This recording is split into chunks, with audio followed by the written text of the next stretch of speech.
and we went actually into St Tropez. But then the Germans were up in the citadel.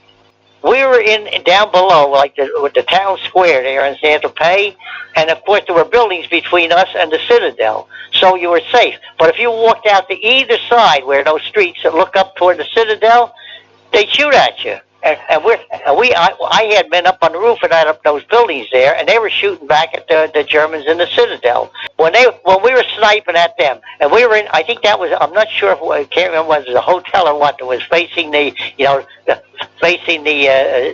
citadel, and we were up in there, and then this Lieutenant Mike O'Brien, he had been sergeant in that platoon, and he and this sergeant were real good friends. They were buddies, also very good friends for years, you know. And then he was up there with them, and they were in a window, and all of a sudden he said, Mike, he said, hand me a rifle. He said, I see one.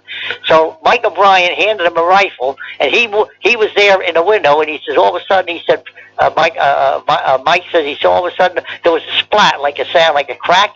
And he said, and he went down on the floor, and he looked at him, and he had caught him like in the side of the head, up high in the side of the head. He said the whole side of his head was gone. He died almost instantly there. Now, whether it was an aim shot or just a lucky shot, who knows, you know? But he was killed. Yep, he was killed.